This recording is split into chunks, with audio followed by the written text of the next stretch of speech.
Bonsoir à tous. Ça devrait commencer. Est-ce qu'on est bon? On adore être bon là. Bonsoir à tous ceux qui vont nous rejoindre, tous ceux qui arrivent. Ah ben voilà, parfait, c'est en grand. Voilà, comme ça on va attaquer. Allez, ce soir, ça va être un petit peu spécial. C'est une soirée un petit peu particulière cette semaine puisque il y a un peu de monde déjà. Donc bonsoir à tous ceux qui nous rejoignent. Et on va tout simplement, ce soir, donc on a un live ce soir et on va essayer d'avoir un live mercredi. En gros, bon, normalement je serai là mercredi, mais mercredi ça va être entre midi et 2. Il n'y aura rien d'autre de la journée et après on va faire le pont. En tout cas moi je vais faire le pont. Je ne sais pas si toi si tu vas le faire ou pas, mais voilà comment ça va se passer. Alors aujourd'hui, tu l'as vu dans le titre, je vais te parler de la gestion de l'argent en tant qu'investisseur. Ça c'est la première partie dont on va parler. Je pense, et si tu es d'accord, salut Nicolas, salut à tous ceux qui arrivent. Je pense, si tu es d'accord, qu'on va faire un petit peu. J'ai envie en fait, j'ai très envie ce soir de faire une analyse encore type Le Bon Coin parce que mercredi soir on n'aura pas de soirée Le Bon Coin cette semaine. Donc j'ai envie de malgré tout faire une analyse ce soir parce que c'est vrai que je pense que ça sera plus sympa de quand même en avoir une. Donc j'ai juste rapidement parlé de la gestion de l'argent en tant qu'investisseur parce que c'est vrai que j'ai ça en tête aujourd'hui. Voilà, j'ai lancé la vidéo en me disant on va parler de ça aujourd'hui et ensuite on va faire un petit peu une espèce de petite soirée Le Bon Coin. J'ai reçu vos photos pour tous ceux qui voulaient que j'analyse vos photos. On les analysera la semaine prochaine si vous êtes d'accord parce qu'on aura une semaine pleine. Là, on a finalement qu'une journée ou que 2 jours de salut Meiku. C'est comme ça? Oui, salut Meiku. Bonsoir Fred, bonsoir à tous. On analysera la semaine prochaine vos photos parce que on aura la semaine pleine, ce sera plus sympa. N'hésitez pas à m'envoyer des photos si vous voulez que je les analyse. Comme on l'a vu la semaine dernière, c'est toujours intéressant. Donc vraiment, ce soir, j'ai envie de faire une émission un peu sympa sur différents thèmes. Donc, je vais d'abord vous parler de la gestion de l'argent quand on est investisseur parce que c'est un sujet qui n'est pas spécifiquement abordé de manière générale. Donc, je vais commencer par parler de ça. Et ensuite, je prendrai, on devait aller, je ne sais pas si pour ceux qui ont l'habitude, on devait aller, donc on avait sélectionné Lannion et Saint-Brieuc, puisqu'au départ, j'étais parti dans une petite ville, mais on est parti sur Saint-Brieuc à la suite. Donc, je pense qu'on ira se concentrer rapidement sur une de ces 2 villes. On va voir comment la soirée se passe. Bien évidemment, comme d'habitude, donc si tu as des questions, tu me les poses dans le chat, j'y répondrai tout à l'heure. Ensuite, pense que si tu es sur Instagram, si tu es sur Facebook, viens sur YouTube, Immobilier Compagnie, parce que sur la chaîne YouTube Immobilier Compagnie, parce que c'est le seul endroit où je vois les commentaires. Donc, n'hésitez pas à interagir. Je vous avoue que je vais être très, très clair avec vous. Pourquoi je vais vous parler de ça? Parce que ce matin, j'ai eu une mauvaise nouvelle. Il y a un bien que je devais signer et qui s'est annulé. Alors, je vous avoue que je suis pas de très, très, très bonne humeur aujourd'hui. C'est pas la joie, la bonne humeur. Je suis un peu déçu. J'ai voulu ce matin faire un podcast. Honnêtement, j'ai absolument pas réussi à faire un podcast sur le sujet. Peut-être que c'est trop chaud, peut-être que c'est trop frais pour moi. Donc, je suis déçu. Je vais être honnête avec vous, je suis déçu parce que ce projet, je voulais le sortir. Il n'était pas compliqué, il n'était pas très onéreux. Je vais indirectement, en parlant de la gestion financière ce soir, parler un peu de mon projet, voilà, je pense que ce sera en toile de fond, ça risque indirectement de traiter en fait de ce projet que j'ai raté. Voilà, c'est pas toujours facile. Personnellement, sur ce coup-là, je perds pas d'argent.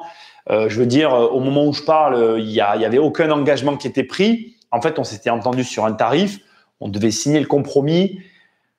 Voilà, c'était déjà chancelant au départ, on va pas au bout. Bon, voilà, je suis déçu, c'est moi qui suis déçu. Il n'y a aucun enjeu, puisqu'il n'y a pas de compromis, il n'y a pas de dépôt de garantie, il n'y a pas de… Voilà. Le seul bémol, à mon sens, et j'ai même pas d'ailleurs téléphoné aux banques, c'est que je m'étais engagé auprès d'organismes financiers, que j'avais déjà le prêt.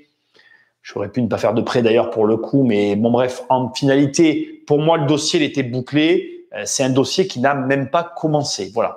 Donc, il y a une perte financière puisqu'il y a un revenu futur qui n'arrivera jamais. Ça, c'est la première chose. Et la deuxième chose, c'est qu'il y a une déception parce qu'il y avait un engagement, un travail qui a été fait. Il y a eu des aléas sur le montage du dossier bancaire parce que du coup, il y a une banque avec laquelle je voulais travailler.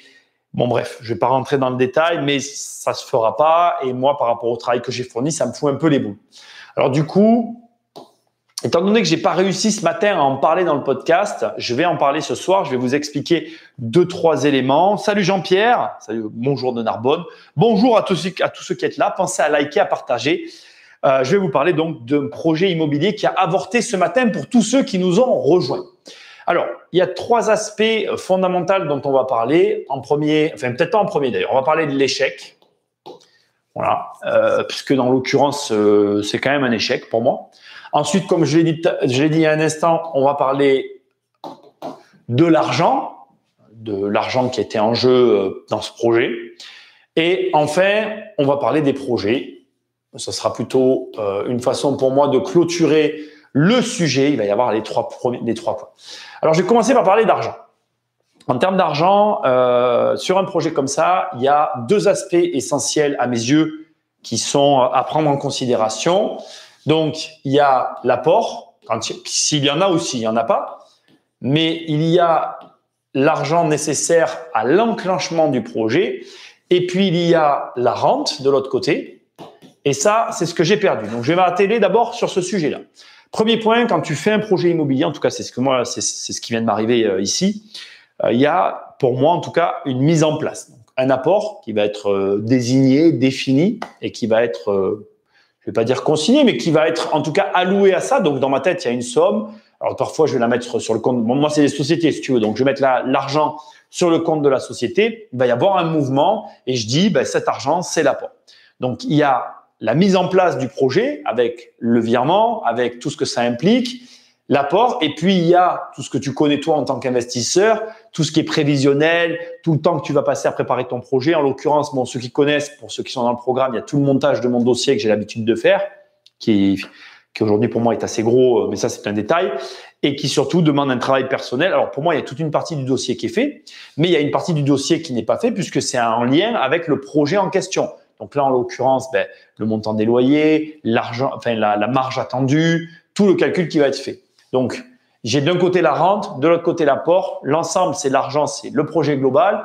Et là, en l'occurrence, j'ai une perte financière au niveau de la rente, ça c'est certain. J'ai perdu de l'argent que je n'aurais pas futur, que j'aurais encaissé sur ce projet-là. Mais en plus, on n'y pense pas, mais sur un projet comme celui-là, j'avais des améliorations que j'aurais amenées personnellement sur le bien immobilier qui auraient pu soit augmenter la rente, soit et en même temps et en parallèle augmenter aussi la valeur. Donc il y a une double perte. Alors on peut pas parler de double perte puisqu'en fait j'ai pas perdu d'argent puisque j'en ai pas dépensé. Enfin je veux dire, il n'y a pas réellement d'argent perdu sur une opération comme celle-là. Il y a quelqu'un qui m'a refusé un projet ce matin. Je suis pas en train de vous dire que j'ai perdu de l'argent. C'est juste de l'argent que j'aurais pas puisque là je savais que j'avais le crédit, etc. Maintenant, pour parler d'une réelle perte d'argent, on peut parler du temps que j'ai passé à monter ce projet et en tout cas à essayer de le lancer. Et ça, c'est vraiment, enfin bon, aujourd'hui, ça me gâche un peu le truc. Donc, personnellement, quand je lance un projet immobilier, j'ai toute une, comment je vais dire, j'ai tout un mécanisme que je mets en place derrière.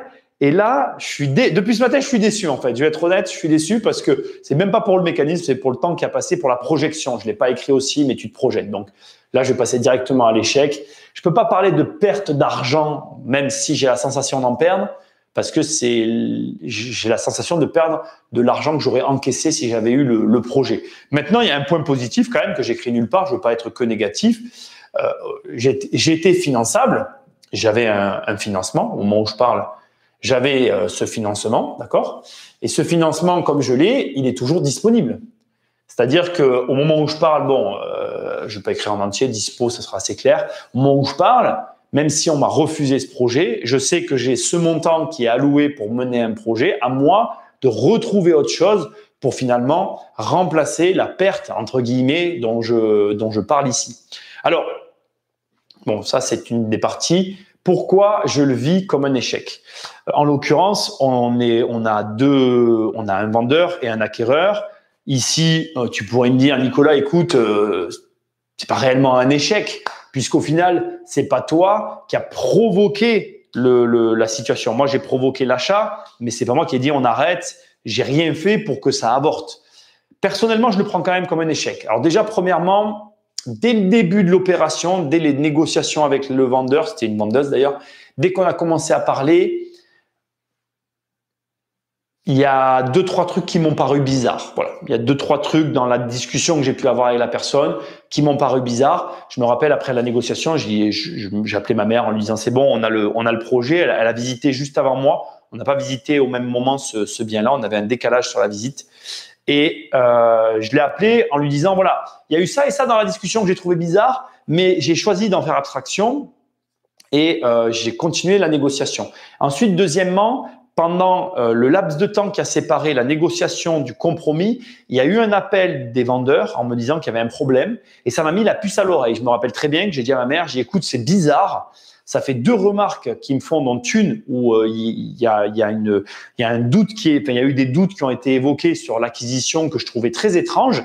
Et là aussi, on en a reparlé. J'ai dit, écoute, c'est bizarre. Enfin, voilà, il y a eu 2-3 trucs que j'ai trouvé bizarres dans le processus avant la signature du compromis qui avait lieu. Attendez, je regarde les dates, parce que je suis sûr, on est là. C'était la semaine prochaine qu'on devait signer. Et donc, j'ai trouvé ça très étrange.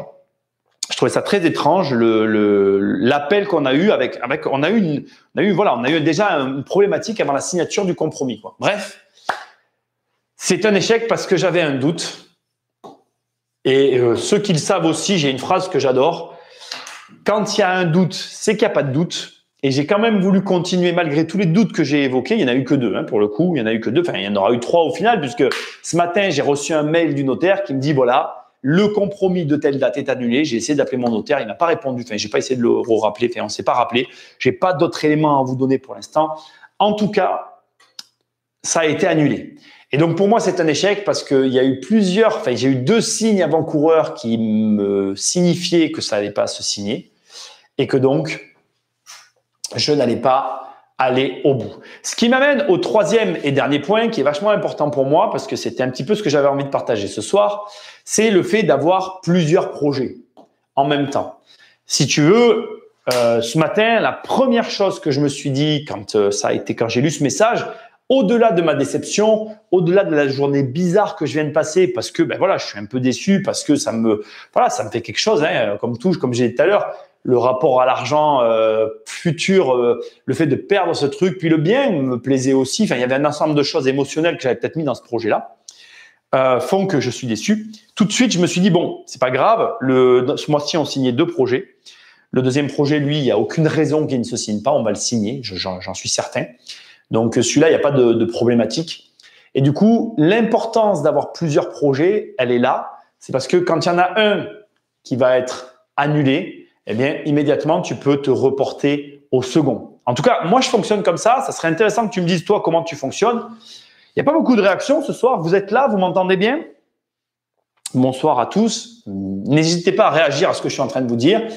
Personnellement, ce matin, en tout cas, ça m'a permis de me dire, voilà, tu as un autre projet que tu vas mener et ça, c'est positif. Je me concentre là maintenant au moment où je parle. D'ailleurs, j'ai commencé dans la journée à préparer ce projet-là. Il manque des éléments sur le dossier. J'ai commencé à passer les coups de téléphone pour travailler sur ce projet, pour m'éviter de penser à ce projet-là. Pourquoi je mets un point d'interrogation? Parce que comme je disais tout à l'heure, c'est quand même très bizarre ce qui s'est passé. J'ai aucune explication rationnelle. J'ai eu juste une annulation de rendez-vous. Donc, c'est-à-dire qu'on avait une prise de rendez-vous qui était validée entre les vendeurs et moi. Il y a eu aucune explication. J'ai lu ce matin le mail la copie du mail que le notaire m'a envoyé. Voilà, il y a juste un mot qui dit, je dois pouvoir le lire de là. Il y a juste un mot qui dit le vendeur. Je vais voir si je l'ai là. Normalement, je vais l'avoir. Je vais essayer de vous le lire. Ça, je supprime. Ça, je supprime. Ça, je supprime. Ça, je supprime. Je suis pas sûr, hein, parce que sur cette boîte email, non, je l'ai pas là. Je l'ai pas là. Non, j'aurais voulu vous la lire, mais je l'ai pas. Voilà, le mail est très simple, très concis. En gros, le client, le vendeur nous dit simplement, voilà, je n'achète pas le bien, aucune raison. Oui, salut Nico, je like, mais je t'écoute au volant. Fais attention quand même en conduisant. Ne me pose pas de questions. Il vaut mieux pas que tu poses de questions. Donc voilà, j'ai été très déçu. Sincèrement, je reviens de cette aventure assez déçu aujourd'hui parce que voilà, du coup, ça me change un peu mes plans. Alors, à partir de là, je vais parler un petit peu de gestion d'argent parce que c'est quand même de ça dont je veux parler. Donc, qu'est-ce qui se passe? Qu'est-ce que je me dis dans ma tête? Déjà, vous l'avez compris, il y a un apport. Je me pose plusieurs questions et c'est intéressant parce que du coup, je vais quand même parler un petit peu de ça. J'ai un apport quelque part du coup qui se balade et qui est plus utilisé puisque le projet vient d'être arrêté. Donc du coup, je me suis aussi dit, depuis ce matin, je me pose des questions. Je me dis, qu'est-ce que tu vas faire? Alors avec cet apport, j'ai plusieurs solutions. Soit je peux rechercher un bien du même type pour essayer de l'acheter et je peux me concentrer sur cette nouvelle recherche, ce qui va me prendre relativement, ça va me prendre du temps parce qu'on est sur un type de bien qui est assez particulier. Je vous avoue que c'est pas là spontanément, j'y ai pensé. J'y pense encore, mais je ne dis pas que je vais faire ça. Je vous montre un peu les questions que je me pose. Donc voilà, je peux repartir sur une nouvelle recherche d'un bien équivalent. J'ai mis pas mal de temps à trouver ce bien-là. Je pense que je vais remettre du temps. J'hésite quand même pas mal. Deuxième option, c'est abonder sur l'apport que je mets sur le nouveau projet. Donc c'est-à-dire que en gros, l'idée c'est que j'ai un projet numéro 2 de l'autre côté. J'ai un montant qui est de X. Et ben j'y ajoute l'apport que j'ai de inutilisé. Voilà. Et ça va me donner un montant de X plus, un montant plus élevé, qui lui va m'amener à une marge plus élevée. Voilà. Si tu me suis, tu sais que moi j'aime bien la marge, que ça reste pour moi quelque chose de très important. J'avoue que ça, dans ma vision de la gestion financière que j'ai actuellement, dans ce que j'ai dans ma tête, on est sur une option qui est plus que réalisable. Il y a un dernier point que j'ai aussi en tête et qui me fait pas mal réfléchir.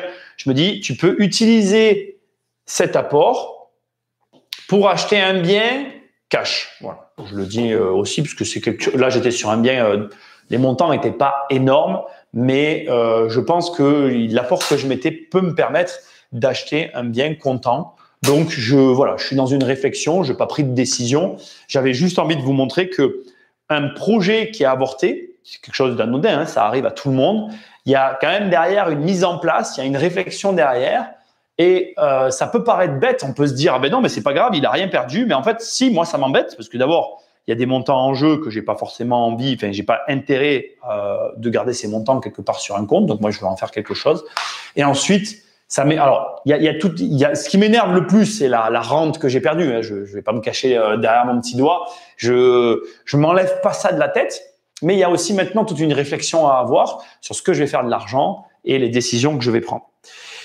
Moi, peut-être le manque d'expérience, mais j'aime toujours faire qu'une chose à la fois et la faire à fond. Je me lance totalement à corps perdu dedans. Alors là, je veux bien qu'on soit clair.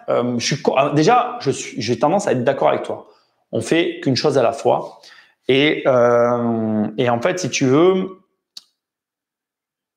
tu vas voir que moi aussi, j'ai longtemps fait ça. Mais d'abord, premièrement, il y a un moment donné où si tu as envie que ça accélère, c'est plus viable. Et deuxièmement, à partir d'un certain point, structurellement, donc c'est en gros avec l'argent que tu disposes, tu ne peux plus faire qu'une chose à la fois en fait. Ça n'a pas de sens. Tu te retrouves dans une situation où faire plusieurs choses à la fois. D'ailleurs, j'ai oublié de vous dire dans les options que j'ai aussi, il y a des encours on a aussi la possibilité de solder. J'y ai pensé aussi. On peut solder un bien qu'on a. C'est pas une option qui m'enjaille, mais on a aussi cette option. Bref, tu vois, au fur et à mesure que tu as un montant d'argent disponible, plus ce montant d'argent grandit, plus avoir plusieurs projets a du sens. Et après, voilà, c'est aussi en fonction des projets que tu mènes et des choix que tu vas faire. Bref, fondamentalement, je suis d'accord avec toi. Mais au fur et à mesure que tu vas avancer, tu verras que d'avoir 2 projets ou 3 projets, c'est pas déconnant. Et il y a un point qui est important qui va répondre à la question qui a été posée, puisque Meiku nous dit pourquoi ne pas utiliser la loi pour l'obliger à vendre? Eh bien, parce que comme tu l'as peut-être compris, ou pas d'ailleurs, en fait, je suis pas dans une position d'obliger à vendre. On n'a rien signé. Tu n'es pas sans savoir que, voilà, en gros, ça, c'est ta temporalité, une temporalité. On va dire que ici, tu as la visite, d'accord? On va dire que après, tu as plusieurs visites, etc. Ici, tu as la deuxième visite avec une offre que tu vas faire à ton client. Juste un petit peu après, d'ailleurs, j'aurais pas dû faire ça. J'aurais dû faire ça comme ça. Ici, l'offre, elle est acceptée. Et entre l'offre et le compromis, il se passe un certain temps. Et entre le compromis et l'acte, c'est dans cette période-là ici que tu peux obliger, contraindre. Si j'avais été là, j'aurais pu contraindre mon vendeur à me vendre. Sauf que c'est ballot, on était ici. On était à l'offre. Et c'est vrai que l'offre, quand elle est contresignée, elle peut avoir… voilà, tu peux, selon ta situation, aller vers, comment je dirais, je vais pas dire un procès, c'est pas vrai, mais bon, honnêtement, pour moi, avec une offre, tu vas nulle part en fait. Comme je suis dans j'ai pas encore signé le compromis. On avait juste validé une offre, on s'était écrit, on avait signé les trucs et tout. Cette offre, elle n'avait pas valeur à contraindre. D'ailleurs, l'offre n'a pas valeur à contraindre. Personnellement, je pense, mais je peux me tromper, ça me paraît très compliqué avec une offre contresignée et acceptée d'aller au tribunal pour contraindre une vente. Il n'y avait pas d'engagement. Ici, en fait, ce qui m'est arrivé, c'est qu'on était dans la date, enfin, on était dans l'attente. On avait validé la date de signature du compromis. On était dans l'attente de cette date pour signer le papier officiel devant notaire. Donc, comme je n'étais pas dans cette période-là, je ne peux pas contraindre la personne à me vendre. OK ?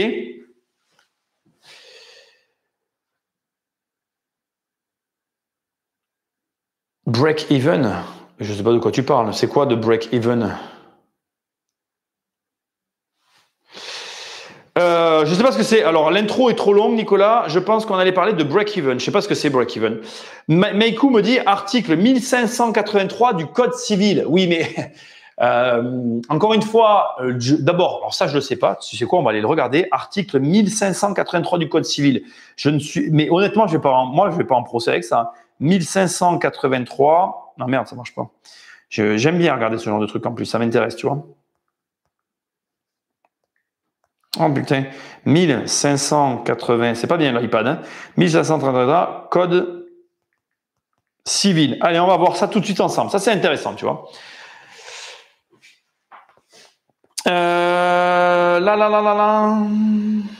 Est-ce que je vais y rentrer? Article 1500, non, ça marche pas, ça me plaît pas. Article 1583 du code civil. On va le trouver ou pas? Mercredi, non?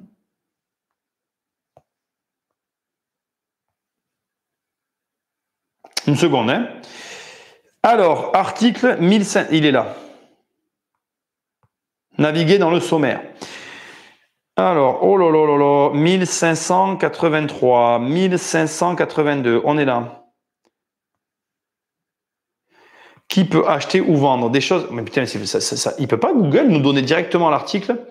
Offre d'achat, voilà. Pour moi, en fait, si tu veux, une offre d'achat, même si c'est ce que je pensais. Je savais que c'était de ça dont tu parlais. Ah, les gars, alors voilà, je le lis à voix haute. Hein. La vente est parfaite entre les parties et la propriété est acquise de droit à l'acheteur à l'égard du vendeur dès qu'on a convenu de la chose et du prix, quoique la chose n'ait pas encore été livrée ni le prix payé. Pour l'accord sur le prix soit retenu, il faut qu'une offre d'achat ait été formulée par écrit et que celle-ci ait été acceptée par le vendeur. Une simple lettre d'intention d'achat ne peut en effet pas manifester une volonté d'acheter. L'offre d'achat est engageante tandis que la lettre d'intention ne l'est pas. Dans le cas d'une vente parfaite, si une des parties refuse de signer l'avant-contrat, l'autre partie pourra demander l'exécution forcée de la vente ou l'obtention de dommages et intérêts pour tranche sur la validité de la demande d'exécution forcée. La justice prend en compte tout le processus de négociation. Sauf que, comme tu le dis, le problème, c'est la nature de la lettre qui a été signée et encore que faut-il que tu veuilles bien aller au tribunal avec ces éléments-là, à savoir que le coût d'un procès vaut-il le temps que tu vas y passer? Personnellement, étant malheureusement pas habitué, c'est pas le terme, mais je vais quand même au tribunal, pas de façon régulière, mais pas de façon irrégulière non plus. Je vais au tribunal. Très sincèrement, personnellement, je n'y vais pas. Je suis désolé de te le dire, pas avec une offre d'achat. Si on avait été au compromis, j'aurais été d'accord avec toi et je t'aurais dit, OK, là, je contrains la vente et ça se serait passé différemment. Mais pour moi, si tu es là, c'est la même chose que si tu me dis, je suis agent immobilier. La personne, elle a signé mon bon de visite et je vais au tribunal avec ça. Tu peux y aller, tu as toutes tes chances de gagner, mais quand tu fais le bilan du temps que tu vas y passer, de l'énergie que ça va te prendre et des dépenses que tu vas avoir, pour moi, ça vaut pas le coup. C'est mon opinion personnelle. Encore une fois, tu peux très bien ne pas être d'accord avec moi et trouver que ça vaut plus le coup d'aller au bout du truc. Mais moi, pour ma part, je pense que je gagne plus d'argent à me dire je me remets tout de suite en selle et je cherche autre chose ou j'élabore une nouvelle stratégie, sujet de la vidéo de ce soir, que de perdre mon temps avec quelqu'un qui ne veut pas me vendre. C'est comme si tu me disais je vais me marier avec cette fille ou je vais me marier avec cet homme. Il a été amoureux de moi. Aujourd'hui, il m'aime plus, mais comme il a dit qu'il allait se marier avec moi, je vais le contraindre. Ça sert à rien, en fait. Enfin, pour moi, je le vois comme ça. Je vais pas obliger quelqu'un à me vendre un truc qu'il veut pas me vendre. Je pense que je vais partir dans un délire qui sera pas bon ni pour lui ni pour moi. Mais c'est mon opinion. Et puis encore, comme je te dis, j'ai pas envie de perdre de temps là, à ça. Voilà, c'est mon avis. Je pensais qu'on allait parler de break-even. Je sais pas ce que c'est. Si tu pouvais avoir un prénom, parce que là, c'est ton pseudo, c'est juste illisible. Facile à dire, mais mieux vaut éviter de mettre de l'émotion dans ses investissements, froid comme un glaçon, sinon on va pas loin dans les affaires. Oui, mais moi je mets pas d'émotion. Mais après, à un moment donné, en fait, là, c'est pas de l'émotion, c'est de l'engagement. En gros, si tu veux, ce que tu dois comprendre, c'est que dans le processus dans lequel j'ai été, et c'est un peu mon défaut, c'est que moi j'aime bien tout anticiper. D'ailleurs, je vais te dire un truc que j'adore. J'aime bien quand je signe le compromis, savoir que j'ai le crédit. Ça me rassure déjà. Je me dis que je travaille pas pour rien.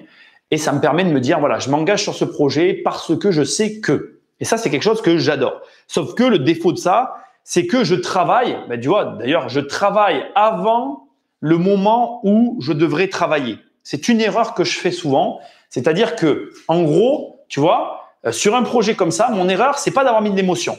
Mon erreur, c'est que j'ai commencé à bosser dans ce laps de temps ici, là. Alors que c'est de là à là que tu travailles. C'est là que tu bosses. C'est pas ici. J'ai anticipé la charge de travail, ce qui fait que comme je me suis énormément engagé, j'ai pas envisagé que pouvais perdre l'affaire. Parce que pour moi, le plus dur à obtenir, ça reste le crédit. Si je l'obtiens avant de signer, j'ai réglé tous les problèmes, je sais que je vais aller droit au but.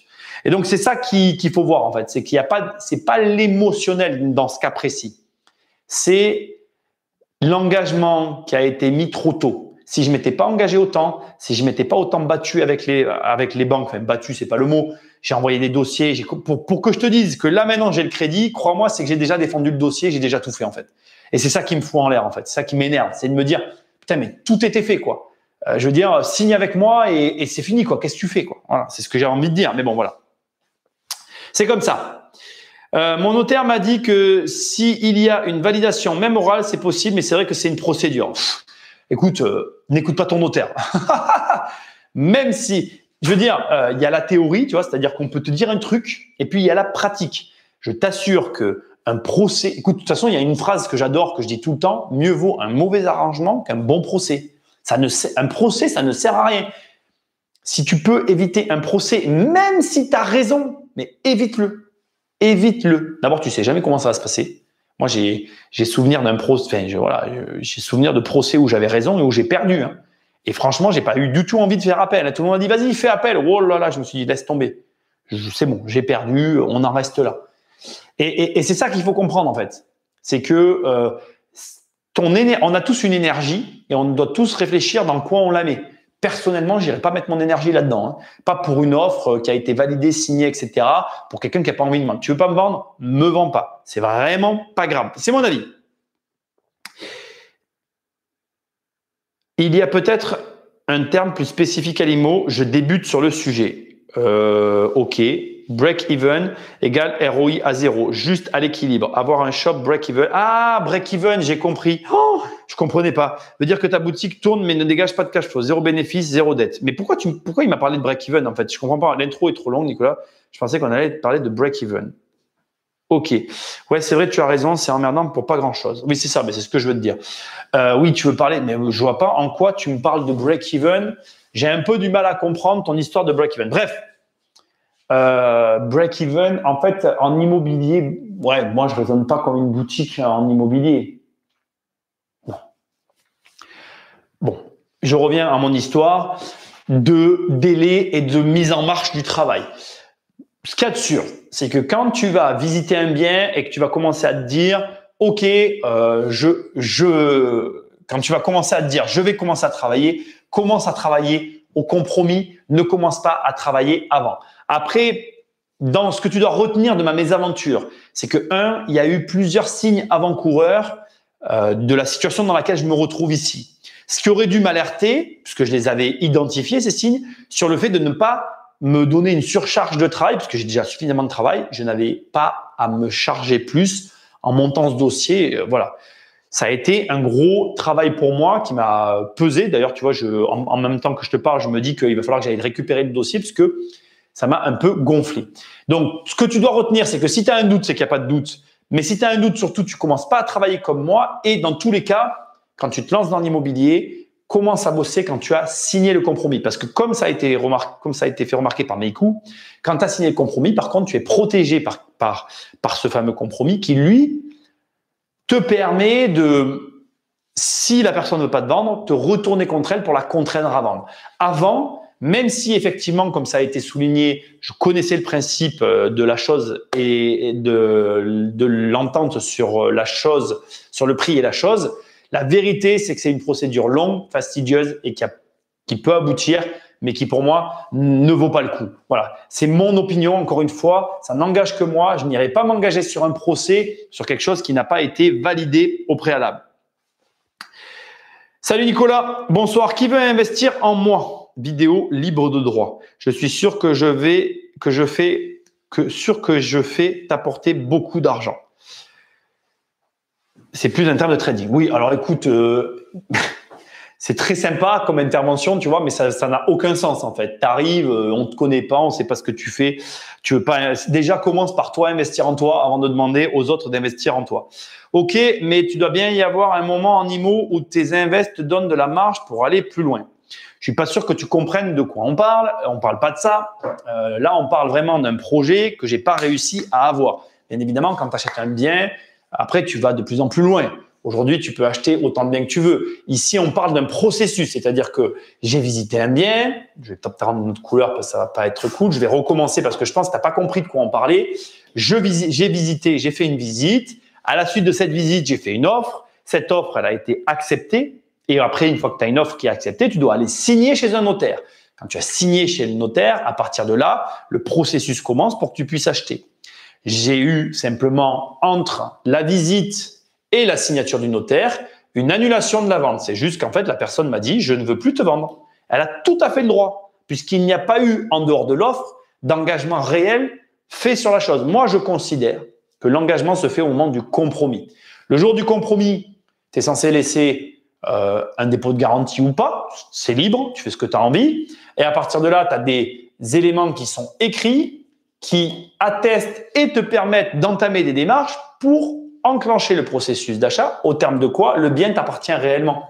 Mais si tu veux, comme c'est ici que ça s'est arrêté dès le départ, ben, il n'y a pas de discussion à avoir en fait. Il n'y a pas de dire je vais aller plus loin. Là, c'est ce que je disais tout à l'heure. La seule option qui me reste, c'est vraiment de passer à autre chose, de retrouver un nouveau bien et d'en acheter un autre. C'est ce que je pense.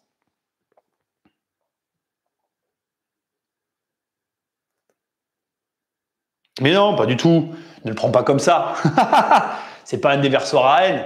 C'est-à-dire que moi, j'ai expliqué tout à l'heure comment gérer l'argent. Je vais pas parler de ça tout le temps. J'ai montré un petit peu les différentes options que j'avais avec la gestion de l'argent. Pour moi, mais d'ailleurs, tu vois, que ta réponse, tu crois que je déverse ma haine, c'est pas du tout le cas. Là, ce que tu es en train de me dire, ça va relier avec ce qu'elle disait sur le fait de partir en procès. Effectivement, je l'ai pas mis aussi, mais je peux l'écrire. Je pourrais donc soit partir en procès, et c'est effectivement, tu vois, ça me fait penser à ça, ce que tu viens de me dire. Je ne déverse pas ma haine sur toi, je comprends pas. En fait, je pense qu'on se comprend pas dans la discussion, mais ça arrive, il y a aucun souci. Je pourrais aussi avec l'argent. Donc, en fait, ce que j'expliquais tout à l'heure avec mon argent, c'est que Ce projet n'étant pas fait, j'ai plusieurs options. J'ai listé les options que j'avais.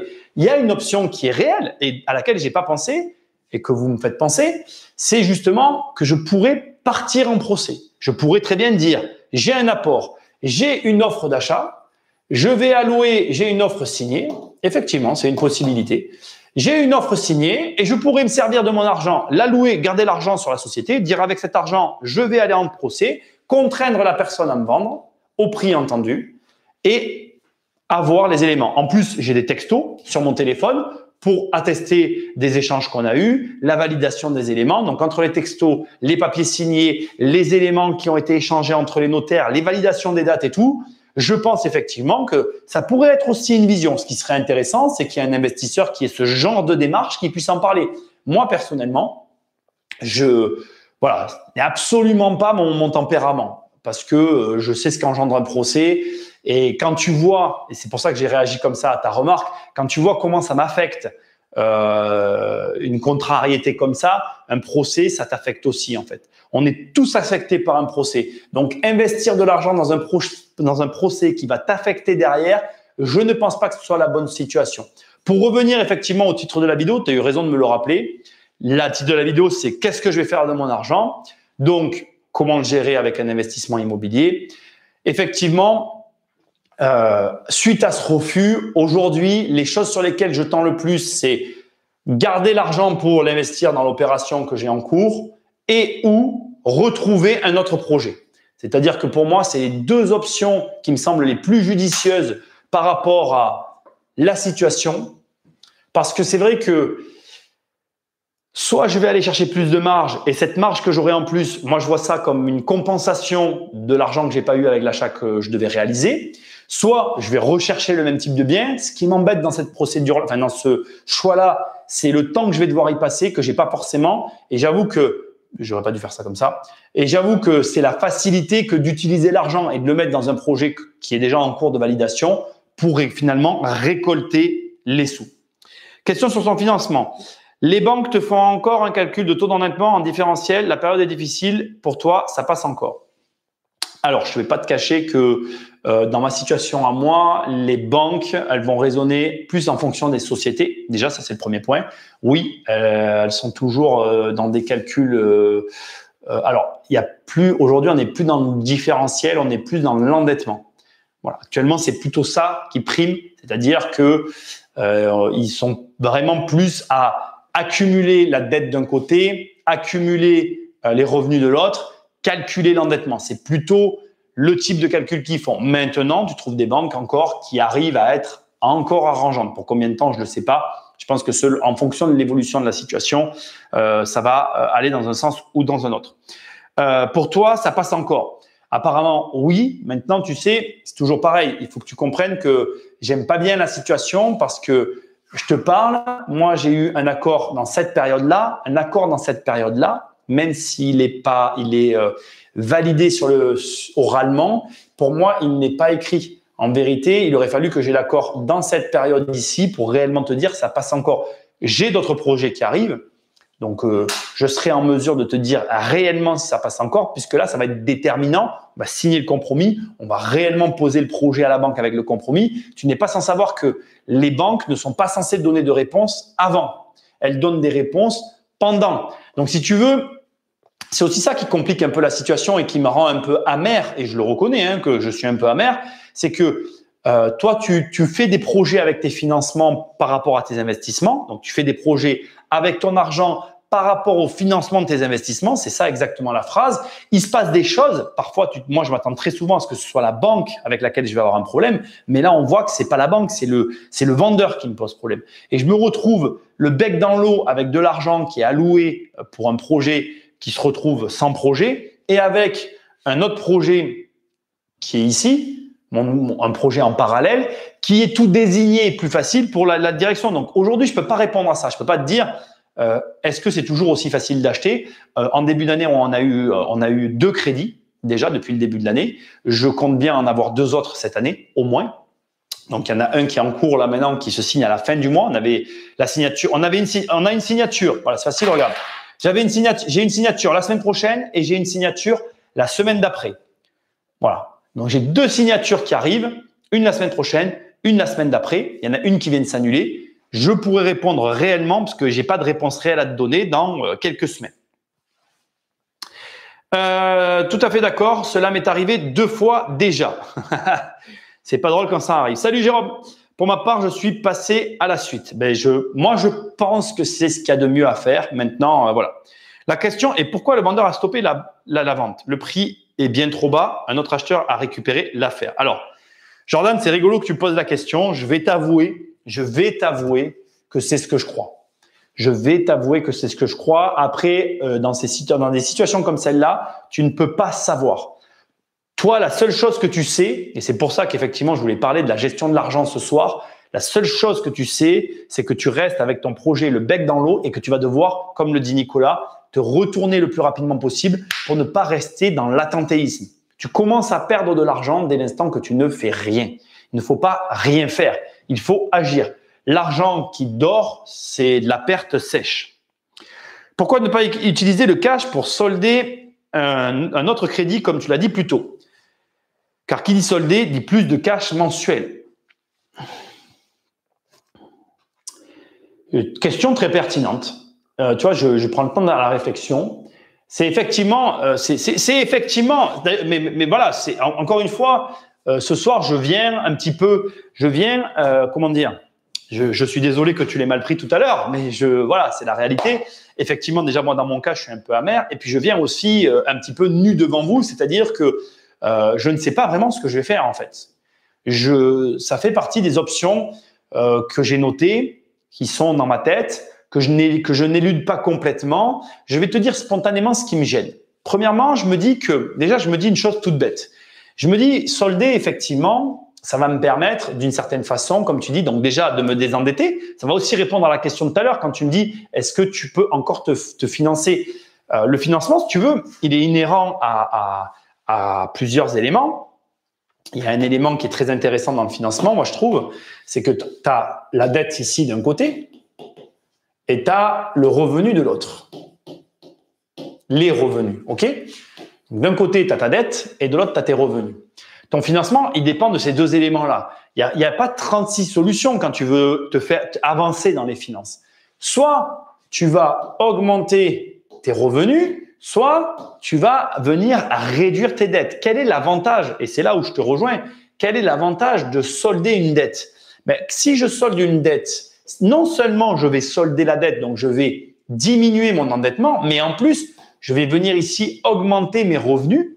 Et effectivement, c'est judicieux parce que ça peut permettre d'augmenter ta capacité d'emprunt et de faire passer un projet.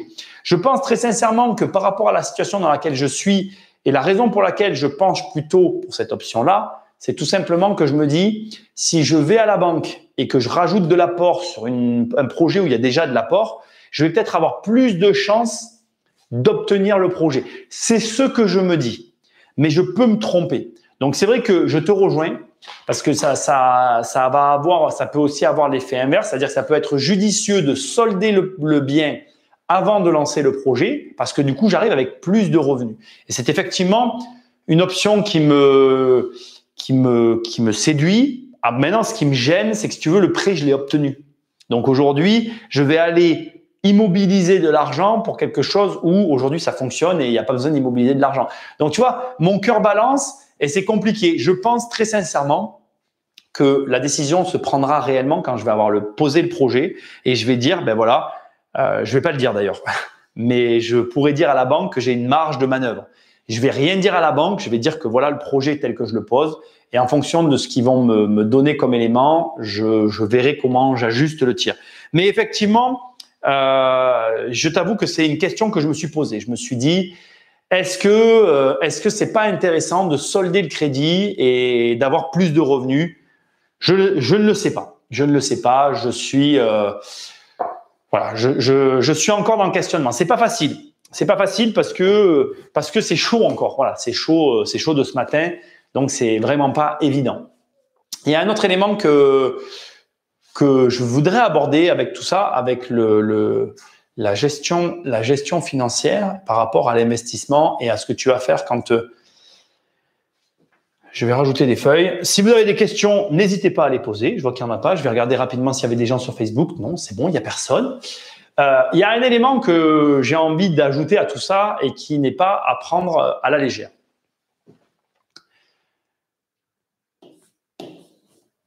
Là, ça c'est la banque. Mais d'ailleurs, je ne vais pas le faire comme ça. D'un côté, j'avais, en fait, dans ma situation, j'ai un petit problème.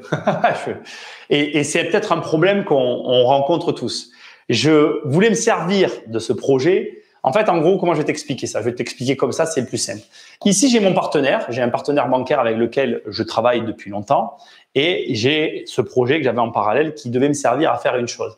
Je l'avais posé à 2 banques et j'avais derrière la tête l'idée de me dire la banque qui me valide le projet, ça sera ma nouvelle banque entre guillemets partenaire. Alors, je vais tout expliquer, tu vas comprendre.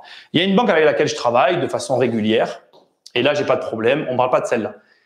D'accord? J'ai choisi, pour diverses raisons, dans ce projet-là, de ne pas travailler avec eux. Je me suis dit, OK, eux, on oublie. Pourquoi? Parce que ça fait un certain temps déjà que je me dis, en fait, je travaille avec 2 organismes essentiellement.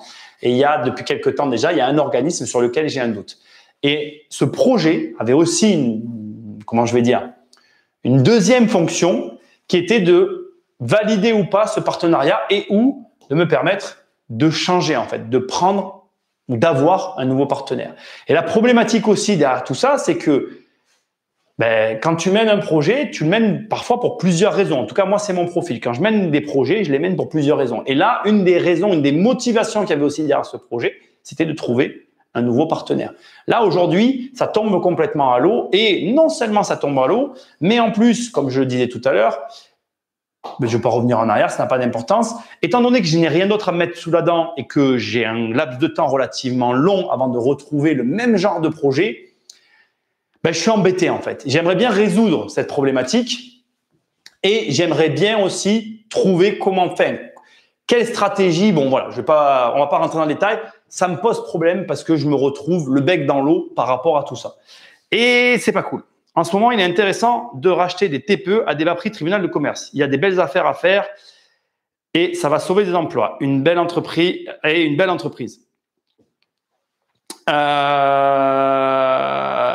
Oui, je suis complètement d'accord avec toi. Je ne sais pas si tu as écouté mon podcast.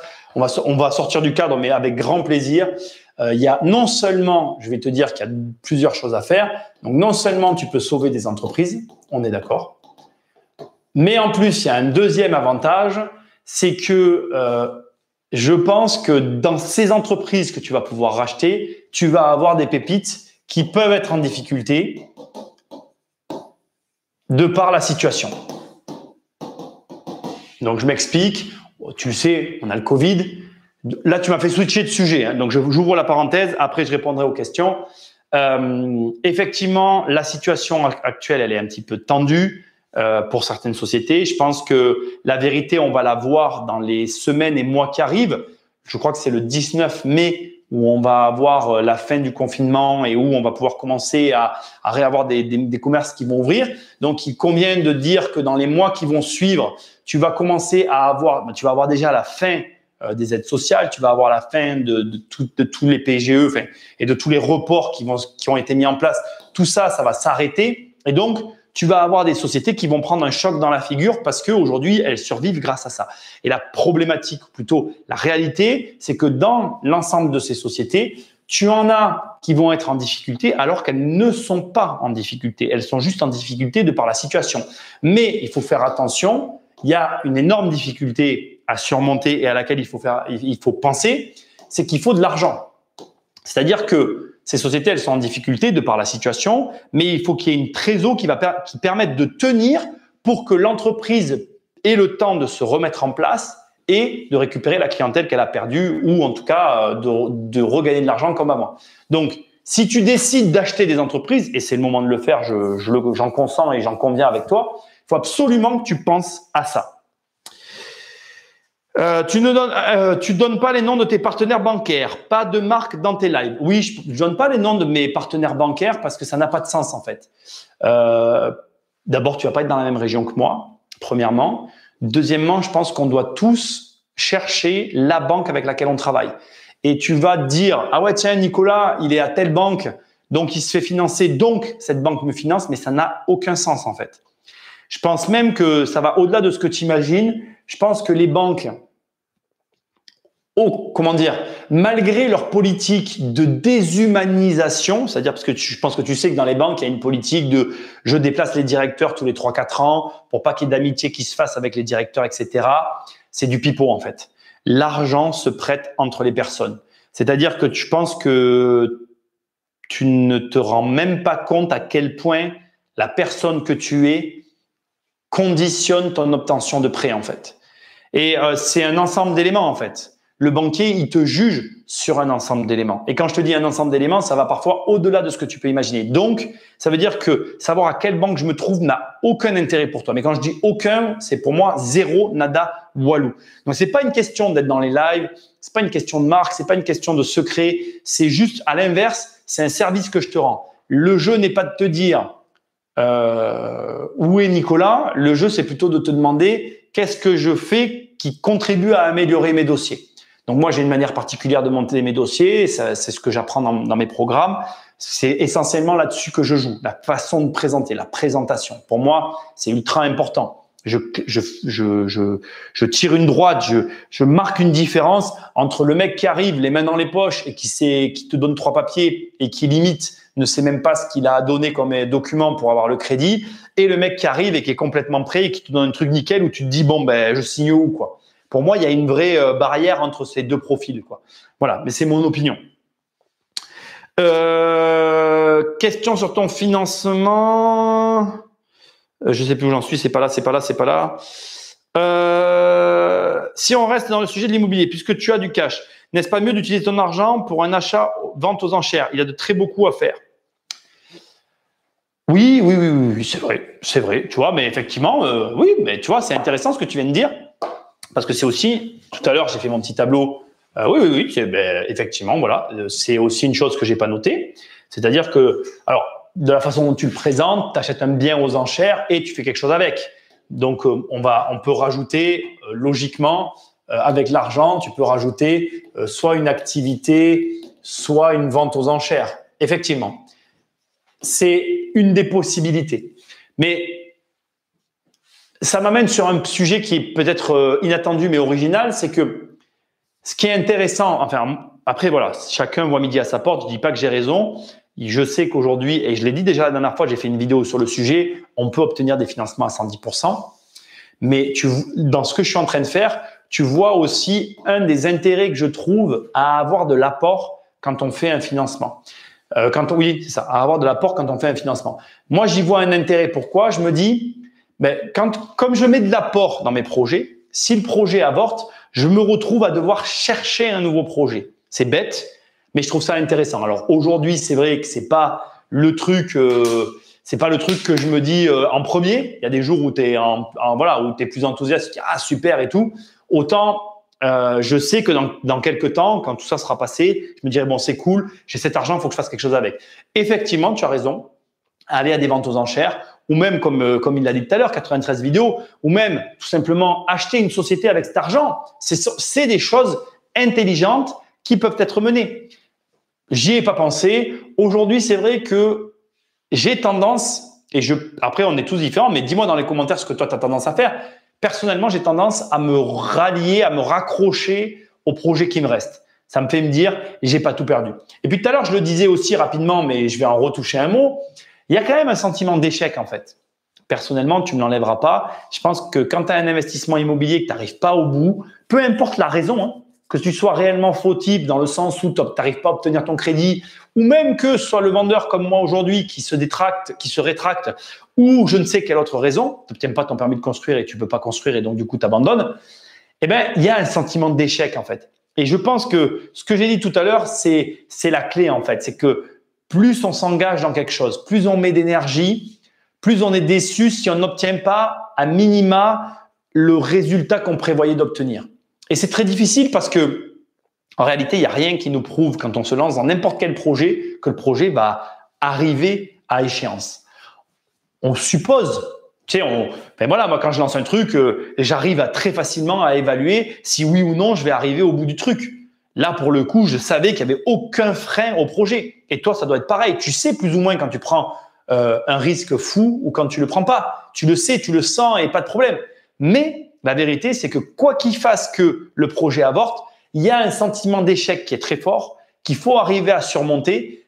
Et pour le surmonter, en tout cas, moi, c'est ma stratégie. J'essaye de passer rapidement à un nouveau projet. Les amis, voilà, je crois qu'en fait, j'avais prévu de vous montrer des trucs et tout ce soir. Finalement, ça fait 1 heure que je vous parle de tout ça.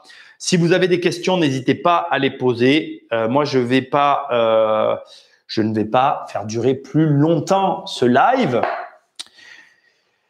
D'où la maxime, on n'échoue pas, on apprend. Ah ben ça, c'est magnifique.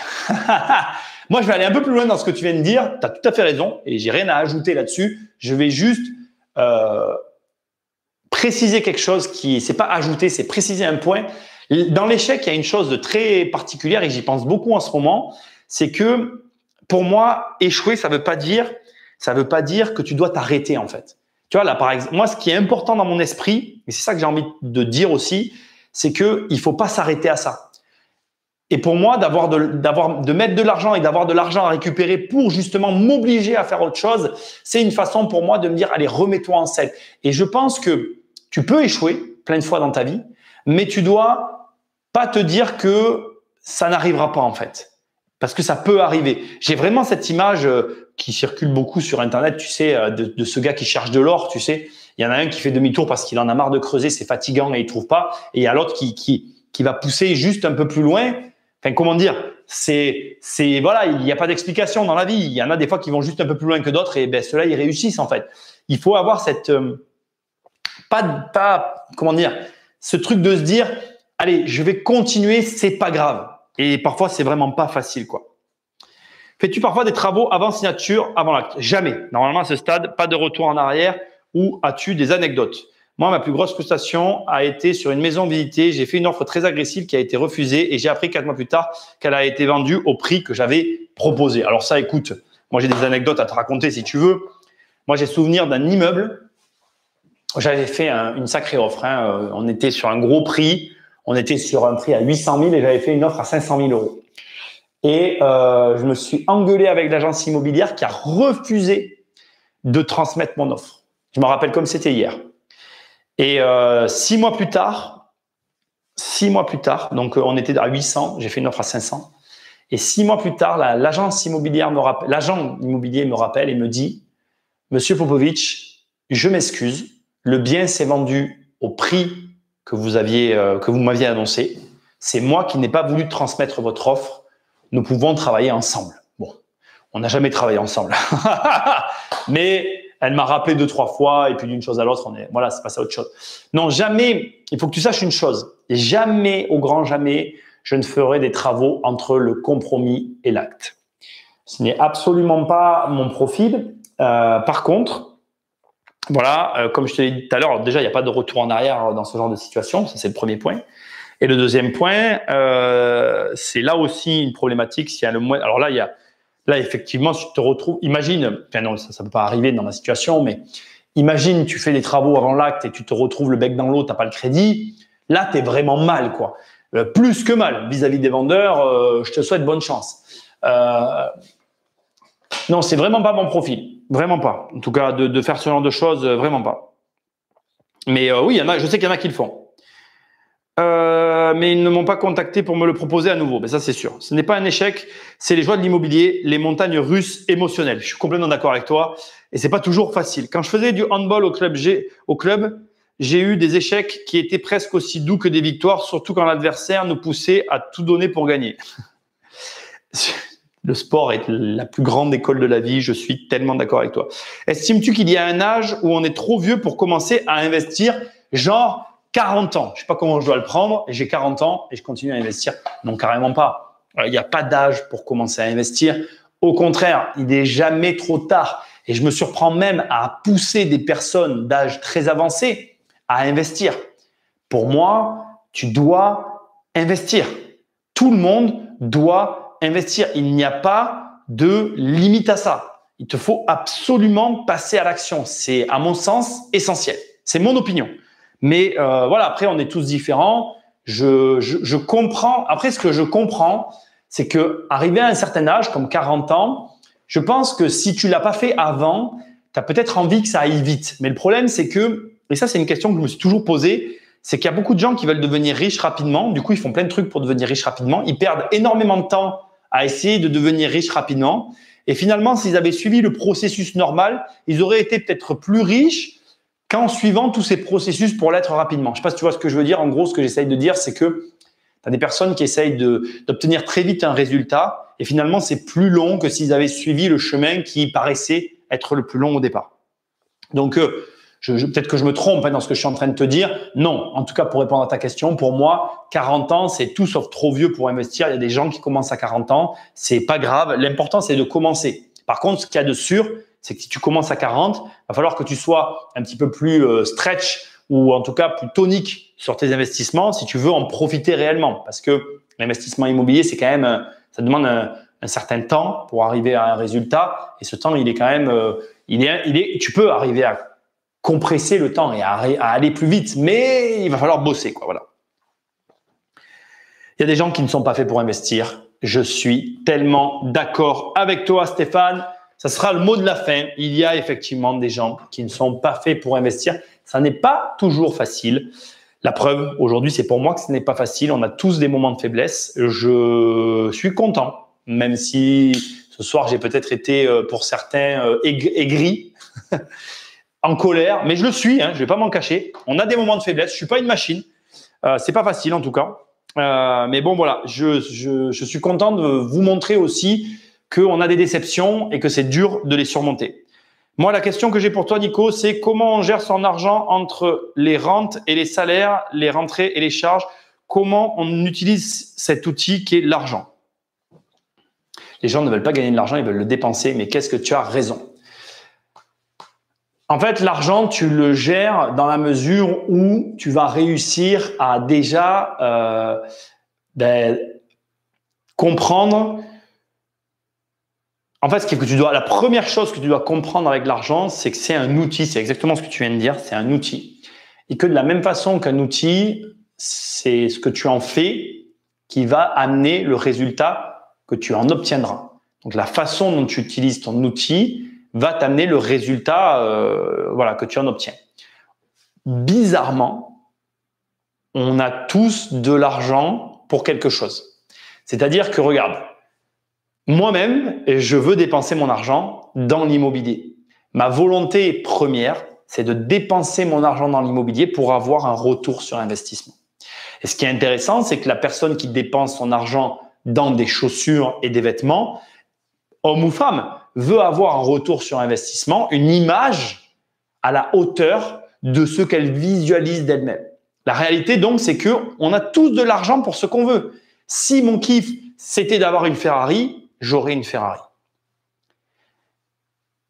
Il n'y a pas de bonne réponse en fait. Pour que tu aies la réponse que tu cherches, il faudrait que tu sois là à côté de moi, que je vois ta situation et que je t'aide sur ton cas à toi, mais celui de ton voisin qui regarde aussi cette vidéo, etc. Il n'y a pas de... J'ai pas la réponse universelle que tout le monde va pouvoir réutiliser à la fin de cette vidéo. Par contre, ce que je viens de dire, c'est la vérité. On a de l'argent pour ce qu'on veut en avoir. Si tu veux avoir une Ferrari, tu auras une Ferrari. Si tu veux avoir de l'immobilier, tu auras de l'immobilier. La vérité, c'est que là où tu vas concentrer ton financier, c'est là où tu vas avoir des résultats. Un milliardaire a conseillé d'investir son premier million dans 7 sources de revenus. Moi, personnellement, je suis contre la diversification. Je passette une. Voilà. Moi, je pense que déjà, il faut choisir un domaine, s'y concentrer, exceller dans ce domaine et à partir de là, tu vas pouvoir, quand le vase déborde, c'est avec ce qui déborde que tu vas pouvoir faire des choses. C'est mon opinion, ça n'engage que moi. Après, je reviens sur la question de Cédric. Je pense que pour ce qui est de maîtriser tes dépenses et les différents revenus que tu vas avoir, moi, c'est mon cas, j'ai différentes sources de revenus. Quand tu as différentes sources de revenus, si tu veux arriver à les maîtriser et à les canaliser, encore une fois, c'est pour ça que moi, je suis contre la diversification. La différence, comme je dis toujours, entre les riches et les pauvres, c'est que les riches, ils savent quoi faire de leur argent. Moi, quand j'ai de l'argent qui rentre, je sais tout de suite où il va. Il n'y a que dans un cas… Et c'est marrant parce que, encore une fois, cette vidéo, il faut la prendre pour ce qu'elle est. Là, tu regardes un mec qui monte des projets immobiliers et quand il n'en a plus, il ne sait pas où il est en fait. Moi, dès que j'ai plus de projet immobilier, pas je suis perdu, mais je suis malheureux en fait. Et c'est ça que tu dois arriver à obtenir, mais que ce soit avec l'immobilier, la bourse, la crypto-monnaie. Après, ça, c'est ton problème, c'est pas le mien. Tu dois avoir cette gymnastique d'esprit qui dit « Ok, j'ai de l'argent, il va là. Ok, j'ai de l'argent, il va toujours là. Ok, j'ai de l'argent, les cryptos explosent. » Non, non, moi, je fais que ça. Moi, j'ai vécu comme toi l'explosion des cryptos. Et en plus, j'ai des copains, entre autres, j'en parle tout le temps de lui, mais j'ai François Donnier autour de moi. Je peux t'assurer que si je voulais avoir des conseils sur la crypto, je suis aux premières loges. J'ai qu'à prendre mon téléphone et voilà. Mais tu vois, je suis ultra, c'est pas que je ne veux pas, c'est que je suis ultra concentré. Je sais ce que je fais et je sais dans quoi je m'oriente dans l'immobilier. Maintenant, si tu me mets face aux crypto-monnaies, je nage complet, tu vois, c'est la réalité. C'est pas que ça m'intéresse pas, c'est que c'est pas mon truc. Chacun son domaine. Marc Cubain. Ok. Je voulais dire apprendre à gérer les flux financiers, peut-être des livres pour apprendre si tu as une ou deux références. Non, je n'ai pas de référence à te donner en matière de livres sur les flux financiers. Les flux financiers, si tu veux, ça se gère, comment dire, c'est quand tu vas, enfin comment dire, c'est compliqué là ta question. Mais encore une fois, la gestion des flux, enfin pour moi c'est très simple. Regarde, je vais te la faire simple parce que c'est très facile. En gros, mon conseil c'est le suivant. Ça, c'est toi. Ce trait, c'est ce que tu vas décider que ce soit. Donc par exemple, on est sur une chaîne d'immobilier, tu comprends ce que je vais écrire. J'écris ce que je connais. Tu vas décider que c'est l'immobilier ta source d'investissement. Ça s'appelle pour moi, ton immobilier, c'est juste ce que moi je vais appeler, merde, une destination. Tu vas comprendre. D'accord? Ça, c'est la destination de ton argent. Et ici, ensuite, tu as ce que moi je vais appeler tes revenus. Ces revenus, c'est ce que tu veux que ce soit. Si tu es salarié, on va l'écrire de différentes couleurs. Imaginons que tu sois salarié. Bon, ben, ici, tu as un revenu qui est du salaire. D'accord? Si ton revenu, c'est du salaire, ben, si tu as une destination, ton salaire, tu le mets dans l'immobilier. Si ton revenu, c'est des loyers, ben, tu mets tes loyers dans l'immobilier. Si ton revenu, c'est de la crypto, etc., etc. Ce qu'il suffit d'avoir pour commencer la gestion du flux financier, c'est simplement ça. Tu vas me dire, oui, mais Nicolas, et après? Regarde, après, c'est encore plus facile. Tu fais ça après. En fait, qu'est-ce qui se passe? Le après, c'est quoi? Le après, il est tout simple. Le après, c'est ici, quelles sont les étapes du après? On va tirer des traits. Trait. En gros, on va dire qu'il y a un premier trait à 100 000. Quand tu commences à faire 100 000 par an, tu commences à pouvoir parler de quelque chose. Après, on va faire un deuxième trait, j'exagère un peu. Je dirais qu'il y a un trait… Ah si, non, on va laisser celui-là. On va dire qu'il y a un trait à 500 000, bien qu'il soit un peu en dessous. Et on va mettre un trait à 1 million d'euros de flux financier. Donc ça, c'est de revenus, quoi. C'est ce que tu génères. Il y a un premier trait à 100 000 euros, je génère 100 000 euros par an. Il y a un deuxième trait à 500 000 euros, je génère 500 000 euros par an. Il y a un troisième trait à 500 000 euros. Qu'est-ce qui se passe? Tant que tu es dans ce cadre-là, là, ici, il n'y a pas de flux, en fait. On ne parle de rien. Il n'y a pas de parler de quoi que ce soit. Quand tu commences à arriver dans ce cadre-là, ce vase déborde tellement qu'il va remplir ce vase, qui va déborder tellement que du coup, naturellement, tu vas pouvoir rajouter une nouvelle destination à ton argent. Ben là, ça va peut-être être la bourse. Je ne sais pas, hein. Après ça, c'est toi qui vois. Et du coup, qu'est-ce qui se passe? Ben, tu rajoutes quelque chose. Comme tu as fait ça, on va changer de couleur. On arrive, là, tu commences à faire du 500 000. C'est du gras, là, c'est du gros. Bon, ben regarde, qu'est-ce qui se passe? Là, quand tu fais 500, ça déborde tellement que tu vas pouvoir rajouter quelque chose. On va dire les cryptos. Et là, qu'est-ce qui se passe dans tes flux financiers? C'est là où ça devient intéressant. Ce qui est intéressant, c'est quoi? C'est que, on va prendre cette couleur. Imaginons, tu as mal placé ton argent en crypto, tu fais moins de 200 000 euros. Tu as mal placé ton argent en bourse, tu fais moins de 200 000 euros. Bon, ben c'est pas grave. Tu as encore tes loyers, tu as encore tes revenus. Et c'est comme ça que ça marche en fait. Tu décales ton risque et en fait, il s'agrandit avec tes revenus. Donc en fait, ce qu'il faut comprendre, c'est que c'est un cône, quoi. Ce que tu commences par faire, c'est ici générer des revenus en fait. C'est la première chose que tu dois faire. C'est d'ailleurs un petit peu ce que je reproche à tous ceux qui te vendent l'indépendance financière avec la diversification. C'est parce qu'en fait, on te fait croire que c'est avec ces petits trucs du bas que tu vas venir remplir le haut. Alors qu'en fait, c'est le haut qui vient remplir le bas. Mais en fait, en vérité, au bout du compte, les deux théories se valident puisque tu le vois bien, regarde, c'est un cercle. Donc au final, bon, j'ai peut-être tort, mais j'ai peut-être raison. Mais pour moi, il vaut mieux que tu commences par augmenter tes revenus et que tu choisisses des domaines de placement plutôt que l'inverse. Mais ça n'engage que moi. Ta question m'a reboosté. Et d'ailleurs, j'ai eu plein de réactions.